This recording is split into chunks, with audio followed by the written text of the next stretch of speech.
அமெரிக்காவில் இருந்த ஆப்ரோ அமெரிக்கர்கள் என்று சொல்லப்படக்கூடிய கருப்பினத்தவர்கள் வெள்ளையர்களால் தாங்கள் அடிமைப்பட்டதற்கு எதிராக அவர்களால் இருட்டடிப்பு செய்யப்பட்ட, பறிக்கப்பட்ட, மறைக்கப்பட்ட அடையாளங்களை மீட்டெடுக்க வேண்டும் என்பதற்கான போராட்டத்தை 20ஆம் நூற்றாண்டில் தொடங்கினார்கள். கருப்பின தலைவர்களுடைய வரலாறு, அவர்களின் போராட்டம், பண்பாடு, கலை, இலக்கியம் போன்றவற்றை மீட்டெடுக்கக்கூடிய பணிகளை அவர்கள் கொஞ்சம் கொஞ்சமாக முன்னெடுத்தார்கள். தொடக்கத்தில் அது ஓரளவு வரவேற்பை பெற்ற பின்னால் தொடர்ந்து அவர்கள் செய்த முயற்சியின் காரணமாக, தொடர்ந்த செயல்பாடுகளின் காரணமாக ஒரு கட்டத்தில் அவர்களை புறக்கணித்த, அவர்களை அடிமைப்படுத்திய அந்த அமெரிக்க நாட்டின் அரசாங்கமே கருப்பினத்தவர்களின் வரலாற்றையும் பண்பாட்டையும் ஏற்று அவற்றை தானே ஒரு விழாவாக, ஒரு அரசு நிகழ்வாக மாற்றக்கூடிய ஒரு போக்கை ஏற்படுத்த முடிந்தது. இது அமெரிக்க வரலாற்றில் நடந்தது. கருப்பர்களுடைய வரலாறு இன்றைக்கு அங்கிருக்கக்கூடிய அரசாங்கத்தாலும் வெள்ளையர்களாலும் அங்கீகரிக்கப்பட்டிருக்கிறது. அது புறக்கணிக்க முடியாத ஒரு இடத்தை பெற்றிருக்கிறது. அன்பிற்குரிய நண்பர்களே, கிட்டத்தட்ட 1990களில் தலித் இலக்கியம், தலித் பண்பாடு என்கிற வகைமைகளின் கீழ் தொடங்கிய இங்கிருந்த போராட்டம், தலித்துகளுடைய இலக்கியத்தையும் பண்பாட்டையும் மீட்டெடுப்பதற்கான போராட்டம், இன்றைக்கு தமிழ்நாடு அரசு அதனை ஆதிதிராவிடர் மற்றும் பழங்குடியினர் நலத்துறையின் சார்பில் எல்லோரும் பாராட்டத்தக்க வகையில் வெகு சிறப்பாக ஒரு விழாவாக ஏற்பாடு செய்திருக்கிறது. இதனை தலித்துகளுடைய இதுவரையிலான முயற்சிகளை, போராட்டங்களை தலித்துகளின் முன்னோடிகள், தலைவர்கள், பெரியவர்கள், போராளிகள் போன்றவர்கள் செய்து வந்த செயல்பாடுகளுக்கான அங்கீகாரமாக இதனை நான் பார்க்கிறேன். அந்த வகையில் தமிழ்நாடு அரசின் இந்த முயற்சியினை வெகுவாக பாராட்டுவதோடு வாழ்த்தவும் கடமைப்பட்டிருக்கிறேன். அதே வேளையில் இந்த அளவிற்கான ஒரு ஏற்பினை நிகழ்த்துவதற்கு தொடர்ந்து போராட்டத்தை நடத்தி வந்திருக்கக்கூடிய தலித் எழுத்தாளர்களை, போராளிகளை, ஆய்வாளர்களை, பண்பாட்டு செயல்பாட்டாளர்களையும் நான் இந்நேரத்திலே பெருமையோடு நினைவு கூற கடமைப்பட்டிருக்கிறேன். அன்பிற்குரிய தோழர்களே, எனக்கு முன்னால் பேசிய அன்பிற்குரிய நண்பர்கள், எழுத்தாளர் அழகிய பெரியவன், கோ ரகுபதி ஆகிய இருவரும் பேசியதனுடைய தொடர்ச்சியில் சில கருத்துக்களை பகிர்ந்து கொள்ள விரும்புகிறேன். பொதுவாக ஒடுக்கப்பட்ட மக்கள் என்றால் அவர்கள் எப்படிப்பட்டவர்கள் என்கிற சித்திரம் இருக்கிறது என்றால், அவர்கள் எதுவுமற்றவர்கள், அவர்களுக்கு இந்த சமூகத்திலே எந்த உரிமையும் கிடையாது என்பதான ஒரு பார்வை இருக்கிறது. அதற்கு இணையாக அவர்கள் பற்றியான இன்னொரு பார்வையும் இருக்கிறது. அவர்கள் ஏதோ ஒரு வகையில் இழிவுபடுத்தப்பட்டவர்களாக, அவர்களுடைய வரலாறு, பண்பாடு, வாழ்க்கை முறை, உணவு முறை எல்லாமே ஏதோ ஒரு வகையில் இழிவுபடுத்தப்பட்டதாக சொல்லப்படுகிறது. உண்மை என்ன? அழகிய பெரியவன் அவர்கள் சொன்னதைப் போல இது ஒரு மகத்தான பொய். இந்த இரண்டுமே மிகப்பெரிய பொய். இந்த பொய்யை திரும்ப திரும்ப சொல்ல வைத்ததன் மூலம், இந்த பொய்யை வெவ்வேறு வகைகளில் பரப்பியதன் மூலம் மற்றவர்களை மட்டுமல்ல, ஒரு வகையில் ஒடுக்கப்பட்ட மக்களையே கூட ஒருவேளை நாம் அப்படிப்பட்டவர்கள் தானோ என்று நம்ப வைக்கக்கூடிய ஒரு உளவியல் ரீதியான தாக்குதல் இங்கு உருவாக்கப்பட்டிருக்கிறது. உண்மை என்னவாக இருக்க முடியும்? எப்படி இந்த சமூகத்தில் இருக்கக்கூடிய அடையாளங்களின் மீது இவர்களுக்கு உரிமை இல்லாமல் இருக்க முடியும்? எப்படி இவர்கள் ஏதுமற்றவர்களாக இருந்திருக்க முடியும்? ஏனென்றால் இவர்கள் உழைக்கக்கூடியவர்களாக இருக்கிறார்கள். இங்கு இருக்கக்கூடிய எல்லா அடையாளங்களும் எல்லா வளங்களும் இந்த ஒடுக்கப்பட்ட மக்களுடைய உழைப்பினால் உருவானது. அப்போ ஒரு பக்கம் அவர்களுடைய உழைப்பினால் உருவானதாக இருக்கிறது. அப்ப இன்னொரு பக்கம் என்ன சொல்லப்படுகிறது? அவர்களுக்கு இங்கு எதுவுமே சொந்தம் இல்லை என்று சொல்லப்படுகிறது. இது ஒரு முரண்பாடாக தெரியவில்லையா? இந்த முரண்பாட்டை தக்க வைத்திருப்பதுதான் ஜாதி என்கிற பொய். இவற்றை மாற்ற வேண்டும், இவற்றை மறுக்க வேண்டும் என்பதற்கான வேறு வெகுவான போராட்டத்தை தலித் முன்னோடிகள், செயல்பாட்டாளர்கள் தங்களுடைய தொடர்ச்சியான எழுத்து, பேச்சு, கலை, இலக்கிய செயல்பாடுகளின் மூலம் நிகழ்த்தி வந்திருக்கிறார்கள். நண்பர்களே, அந்த வகையில் நான் இங்கு 2 பேரை பற்றி குறிப்பிட விரும்புகிறேன்.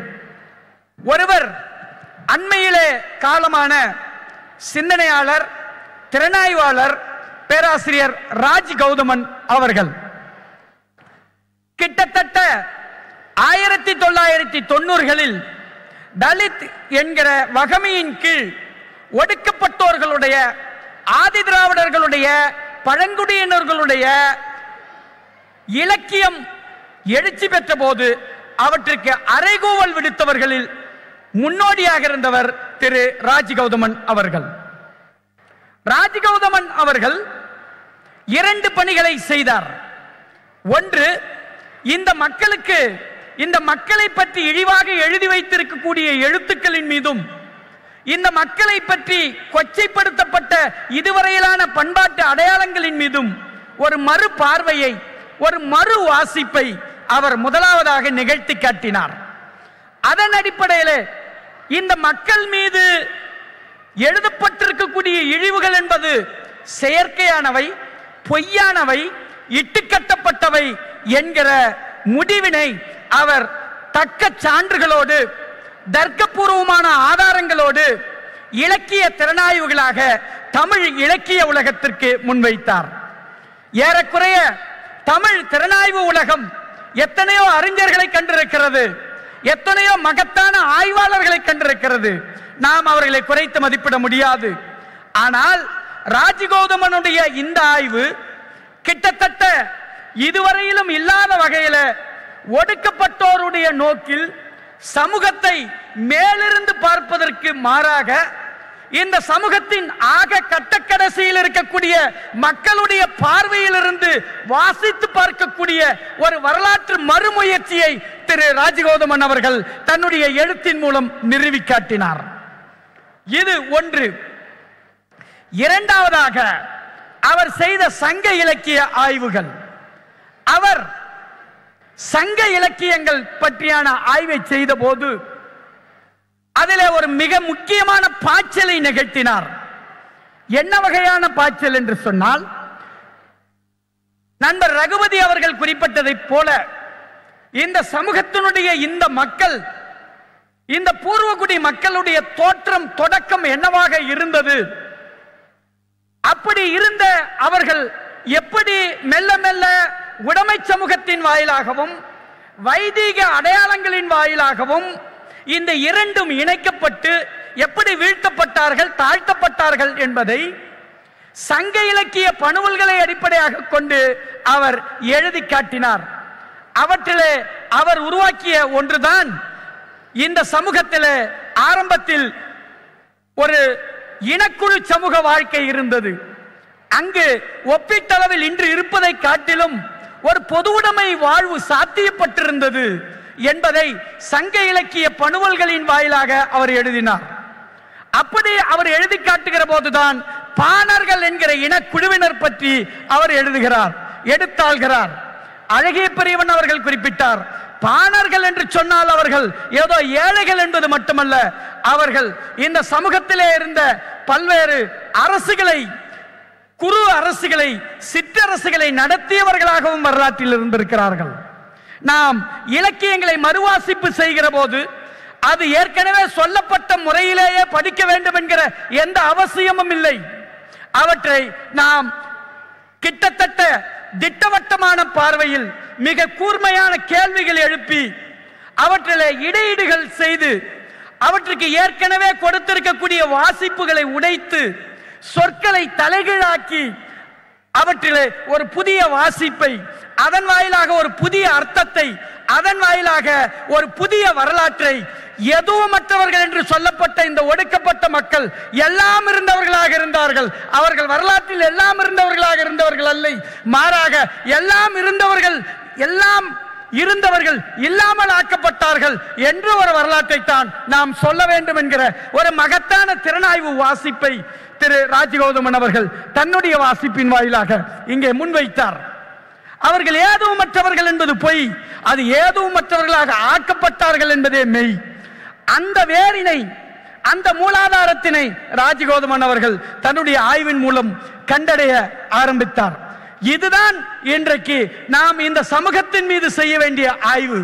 இவர்கள் எதுவுமற்றவர்கள் என்று சொல்லப்படக்கூடிய பொய்யை நாம் தொடர்ந்து எதிர்கொள்ள வேண்டியிருக்கிறது, மறுக்க வேண்டியது இருக்கிறது. இந்த வகையில் நான் ராஜகௌதமனை பற்றி சொல்லுகிற போது எனக்கு தோன்றக்கூடிய இன்னொரு மிக முக்கியமான தமிழ் சிந்தனையாளர் உங்கள் எல்லோருக்கும் தெரிந்திருக்கும் பண்டிதர் அயோத்திதாசர். அயோத்திதாச பண்டிதருடைய வாசிப்பு என்பது கடந்த 30 ஆண்டுகளில் தமிழ்நாட்டில் ஒடுக்கப்பட்ட மக்களுடைய வரலாற்றை வாசிப்பதிலே மிகப்பெரிய பாய்ச்சலை, ஒரு புதிய கண்ணோட்டத்தை கொடுத்திருக்கிறது. அயோத்திதாச பண்டிதர் வரலாற்றை பற்றி மிக முக்கியமான எழுத்துக்களை வழங்கினார். அப்படி அவர் எழுதியதிலே மிக முக்கியமான ஒரு பிரதியை உங்களிடையே நான் குறிப்பிட்டு சொல்ல விரும்புகிறேன். அந்த பிரதியினுடைய பெயர் இந்திரர் தேச சரித்திரம். இந்திரர் தேச சரித்திரம் என்பது என்ன? இந்தியாவின் சரித்திரம். இந்தியா என்பது என்ன? சிந்து நதியின் அடிப்படையிலே இந்த பெயர் வந்தது என்று சொல்லுகிறார்கள். அல்ல, இந்திரர் என்று அழைக்கப்பட்ட, ஐந்திரனாக இருந்து இந்திரன் என்று பின்னால் மருவி அழைக்கப்பட்ட புத்தனுடைய தேசம் இது. அந்த வகையிலே புத்த மதத்தை ஒரு காலத்தில் பின்பற்றிய இந்த ஒடுக்கப்பட்ட சமூகத்தவர்களுடைய தேசம் இது என்கிற ஒரு வரலாற்று வரைவை தன்னுடைய இந்திரர் தேச சரித்திரம் என்கிற நூலிலே அயோத்திதாச பண்டிதர் அவர்கள் முன்வைத்தார். கிட்டத்தட்ட அவர் அதிலே 3 கட்டங்களை வைக்கிறார். இந்த சமூகம் தொடக்க நிலையிலே எப்படி இருந்தது? காரல் மார்க்ஸ் அவர்கள் குறிப்பிடுவதைப் போல ஒரு ஆதி பொதுவுடைமை சமூகம் என்பதைப் போல சாதி பேதமற்ற சமூகமாக இது இருந்தது. சாதி பேதமற்ற சமூகத்துக்கான அறத்தை வகுத்தளித்ததாக பௌத்த சமயம் இருந்தது. இடைக்காலத்திலே அவற்றின் மீது பொறாமை கொண்ட கல்லா குடியினருடைய உதவியினோடு வந்த வேச பிராமணர்கள் என்று சொல்லப்படக்கூடிய வேதகாரர்கள் அந்த பௌத்தத்தினுடைய அடையாளங்களை தான் எடுத்துக்கொண்டு, தான் உள்வாங்கிக் கொண்டு, நன்றாக தெரிந்து கொள்ளுங்கள், ஒடுக்கப்பட்ட மக்கள் எதுவும் அல்லாதவர்கள் அல்ல, வெளியிலிருந்து வந்தவர்கள் தான் எதுவும் மற்றவர்கள். அவர்கள் இவர்களிடமிருந்து அடையாளங்களை பறித்துக் கொண்டார்கள், அவற்றை தங்களுடையவையாக ஆக்கிக் கொண்டார்கள். அது தங்களுடையவையே என்று எண்ணும்படியான கதைகளை உருவாக்கினார்கள், பாடல்களை உருவாக்கினார்கள், புராணங்களை உருவாக்கினார்கள். ஒரு கட்டத்தில் அது இந்த சமூகத்தால் நம்ப தொடங்கப்பட்டது. அந்த நம்பிக்கைக்கு எதிரான போராட்டத்தை அயோத்திதாச பண்டிதர் தொடங்கி இன்றைக்கு தமிழில் இங்கே அமர்ந்திருக்கக்கூடிய எண்ணற்ற எழுத்தாளர்கள் எத்தனையோ பெயர்களை சொல்ல முடியும், நேரம் கருதி என்னால் சொல்ல முடியவில்லை. தலித் இலக்கியம் என்பது 90களிலே உருவானது என்பதனால் நீங்கள் ஏதோ ஒடுக்கப்பட்ட மக்கள் 90கள் வரையிலே கல்வியே பயிலாதவர்கள் என்கிற கருத்தை நீங்கள் கொண்டிருக்க வேண்டிய அவசியம் இல்லை. ஒடுக்கப்பட்ட மக்களுக்கென்று கல்வி இருந்தது. அந்த கல்வியின் வாயிலாக இந்த சமூகத்திற்கு மேலான அறத்தை வகுத்து கொடுத்த பாவலர்களாக, சான்றோர்களாக, கவியரசர்களாக, போர் வீரர்களாக, அரசர்களாக இருந்து பல பங்களிப்புகளை அவர்கள் வழங்கியிருக்கிறார்கள். நான் அதிகம் செல்ல கூட போகவில்லை. 19ஆம் நூற்றாண்டு வரையில வள்ளுவரையும் நமக்கு குறளை வழங்கிய திருவள்ளுவரையும் தமிழ் மக்கள் ஔவையையும் எந்த சமூகத்தை சேர்ந்தவர் சேர்ந்தவர்கள் என்று கதைகளும் பணுவல்களும் இருக்கின்றன. நீங்கள் சொல்லுங்கள். அவர்கள் 2 பேரையும் ஒடுக்கப்பட்ட சமூகத்தை சேர்ந்தவர்களாகவே கதைகளும் பணுவல்களும் பறைச்சாற்றுகின்றன என்று சொன்னால் அவர்கள் பிரிவினைவாதிகளா? அவர்கள் உருவாக்கிய அற நீதி கருத்துக்கள் தான் இந்த சமூகத்தை வழிநடத்தக்கூடிய கருத்துக்களாக இருக்கின்றன. இன்றைக்கு தமிழிலே எண்ணற்ற புலவர்கள் நூல்கள் இருந்தாலும் கூட அனைவராலும் ஒத்துக்கொள்ளப்படக்கூடிய ஒரு பொது நூலாக வள்ளுவருடைய குரலையே நாம் முன்வைக்கிறோம். எனவே நண்பர்களே, இவர்களுக்கு கல்வியோடு ஒரு தொடர்பு இருந்தது. இவர்கள் அறிவை உருவாக்குவதிலே, இந்த சமூகத்தில் பங்களிப்புகளை வழங்குவதிலே பங்காற்றி இருக்கிறார்கள். அவை மறைக்கப்பட்டிருக்கிறது. அவற்றை மீட்கப்படக்கூடிய ஒரு மகத்தான போராட்டத்தை நாம் செய்ய வேண்டியது இருக்கிறது. அப்போதுதான் இந்த மக்களுக்கு ஒரு உளவியல் ரீதியான தெம்பை வழங்க முடியும். இந்த மக்களுக்கு வெறும் அரசியல் ஆதரவு போதாது. இந்த மக்களுக்கு பண்பாட்டு ஆதரவும் உளவியல் ரீதியான தெம்பும் தேவைப்படுகிறது.